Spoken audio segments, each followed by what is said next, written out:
मेरे 10th class के students, आज हम आपके साथ carbon and its compound chapter का फर्स्ट वीडियो शेयर कर रहे हैं। कार्बन का सिंबल है C, एटॉमिक नंबर यानी प्रोटॉन का नंबर है 6 और मास नंबर 12। मास नंबर में न्यूट्रॉन प्लस प्रोटॉन होते हैं। इलेक्ट्रॉनिक कॉन्फ़िगरेशन है 2-4 यानी 2 शेल्स हैं, इसीलिए ये सेकंड पीरियड का एलिमेंट है। और आखिरी शेल में 4 इलेक्ट्रॉन हैं जिनको वैलेंस इलेक्ट्रॉन कहते हैं। तो ये वैलेंस इलेक्ट्रॉन 4 हैं, तो इसका ग्रुप है 14 ग्रुप। क्योंकि S ब्लॉक और P ब्लॉक के बीच में D ब्लॉक के एलिमेंट्स भी होते हैं, इसलिए इसमें 2-4 है। आखिरी शेल में 4 इलेक्ट्रॉन हैं, तो 10 ऐड करके ग्रुप नंबर निकलता है। अभी आपके कोर्स में नहीं है, अगली क्लास में आप जब 11th में पढ़ोगे तब आपको क्लियर हो जाएगा। अभी तो electronic configuration 2-4, number of shells 2 हैं, पीरियड सेकंड है, आखिरी शेल में 4 इलेक्ट्रॉन हैं जिनको हम वैलेंस इलेक्ट्रॉन कहते हैं, और कार्बन नॉन मेटल है। एयर में 0.03% कार्बन डाइऑक्साइड है, 21% ऑक्सीजन है, 79% नाइट्रोजन है। ये बहुत इम्पॉर्टेंट है। कार्बन में एटॉमिक नंबर 6 है, इसका मतलब प्रोटॉन 6 हैं, इलेक्ट्रॉन भी 6 हैं और न्यूट्रॉन 12-6 यानी 6 हैं। जितने प्रोटॉन होते हैं उतने ही इलेक्ट्रॉन होते हैं, अगर वो न्यूट्रल है तो, कोई चार्ज नहीं है तो। अब है bonding in carbon. Carbon covalent bond बनाता है, यानी इलेक्ट्रॉन का शेयर करके बॉन्ड बनाता है। अगर वो एक इलेक्ट्रॉन, एक कार्बन का एक इलेक्ट्रॉन और दूसरे एटम का एक इलेक्ट्रॉन शेयर करते हैं तो सिंगल बॉन्ड बनता है। दोनों एटम के 2-2 इलेक्ट्रॉन शेयर करते हैं तो डबल बॉन्ड बनता है, और 3-3 इलेक्ट्रॉन शेयर करते हैं तो ट्रिपल बॉन्ड बनता है। कार्बन एटम के आखिरी शेल में 4 इलेक्ट्रॉन है।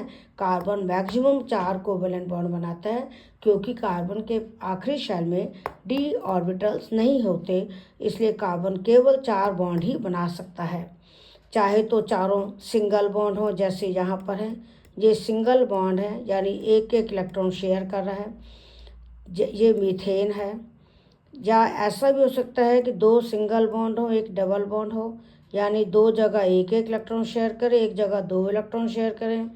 या ये भी हो सकता है कि एक तरफ सिंगल बॉन्ड है, एक तरफ ट्रिपल बॉन्ड है, यानी इधर तो 3 इलेक्ट्रॉन शेयर कर रहे हैं, इधर 1 इलेक्ट्रॉन शेयर कर रहा है। जो इलेक्ट्रॉन बॉन्ड बनाते हैं उनको हम बॉन्ड पेयर कहते हैं। CO2 में कार्बन के आखिरी शेल में 4 इलेक्ट्रॉन है, 2 इलेक्ट्रॉन इस वाली ऑक्सीजन के साथ डबल बॉन्ड बना रहे हैं, 2 इलेक्ट्रॉन इस वाली ऑक्सीजन के साथ डबल बॉन्ड बना रहे हैं। और ये ऑक्सीजन जो है, इसके आखिरी शेल में 6 इलेक्ट्रॉन थे, 2 ने शेयर कर लिया, 4 इलेक्ट्रॉन बचे हुए हैं। इन इलेक्ट्रॉन्स को लॉन पेयर ऑफ इलेक्ट्रॉन कहते हैं, जो बॉन्ड नहीं बनाते।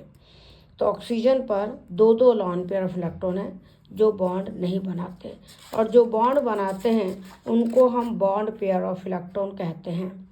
हाइड्रोजन एटम के आखिरी शेल में 1 इलेक्ट्रॉन है, जिसको हम 1 डॉट लगा के दिखाते हैं। 2 हाइड्रोजन एटम 1-1 इलेक्ट्रॉन शेयर करते हैं तो सिंगल बॉन्ड बनता है। क्लोरीन के आखिरी शेल में 7 इलेक्ट्रॉन है, इसलिए हम 7 डॉट बनाते हैं, और 2 क्लोरीन 1-1 इलेक्ट्रॉन शेयर करके सिंगल बॉन्ड वाला Cl2 मॉलिक्यूल बनाते हैं।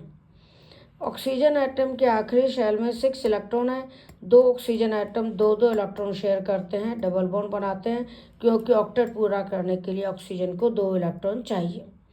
नाइट्रोजन के आखिरी शेल में 5 इलेक्ट्रॉन है, 2 नाइट्रोजन एटम 3-3 इलेक्ट्रॉन शेयर करके ट्रिपल बॉन्ड वाला N2 मॉलिक्यूल बनाते हैं। तो इनमें ट्रिपल बॉन्ड है जो बहुत स्ट्रॉन्ग है, इसीलिए नाइट्रोजन की कोई बॉन्ड को तोड़ने के लिए बहुत ज़्यादा एनर्जी चाहिए, तो नाइट्रोजन गैस इनर्ट है, लेस रिएक्टिव है। इलेक्ट्रॉन के शेयरिंग से कोवलेंट बॉन्ड बनता है। कोवलेंट कंपाउंड जो हैं जिनमें कोवलेंट बॉन्ड होता है वो सॉफ्ट, सॉलिड, लिक्विड या गैस होते हैं। इनका मेल्टिंग पॉइंट, बॉइलिंग पॉइंट लो होता है। पिछले चैप्टर में आपने पढ़ा था कि जो आयनिक कंपाउंड हैं जिनमें इलेक्ट्रॉन का ट्रांसफ़र होकर आयनिक बॉन्ड बनता है, उनका high melting point, boiling point होता है, वो हार्ड होते हैं, जबकि कोवलेंट कंपाउंड सॉफ्ट, सॉलिड या लिक्विड या गैस होते हैं, और इनका बॉइलिंग पॉइंट कम होता है। ये पानी में नहीं घुलते, जबकि आयनिक कंपाउंड पानी में घुल जाते हैं। Covalent compounds bad conductor of electricity हैं, यानी इनमें आयंस नहीं होते, जबकि आयनिक कंपाउंड अगर मोल्टन हो या पानी में घुला हुआ हो तो वो गुड कंडक्टर ऑफ इलेक्ट्रिसिटी होते हैं, क्योंकि उनमें फ्री आयंस होते हैं। तो इनमें हर लाइन में आपके क्वेश्चन तैयार हो रहे हैं। कोवलेंट कंपाउंड की जो केमिकल रिएक्शंस हैं वो स्लो होती हैं और आयनिक कंपाउंड की केमिकल रिएक्शंस फास्ट होती हैं। ये कुछ क्वेश्चन भी आ जाता है एग्जाम में कि आयनिक कंपाउंड की केमिकल रिएक्शंस फास्ट क्यों होती हैं, तो आप लिखोगी due to ionic nature. Covalent compound की रिएक्शंस स्लो क्यों होती हैं, क्योंकि वो मॉलिकुलर हैं। तो इतना पढ़ो, हम नेक्स्ट वीडियो जल्दी शेयर करेंगे, आपके एग्जाम्स आने वाले हैं। मेरे वीडियो जल्दी जल्दी मैं अपलोड करूँगी और उनको देखते रहना। कोई डाउट हो तो कमेंट में लिख देना। All the best, thank you.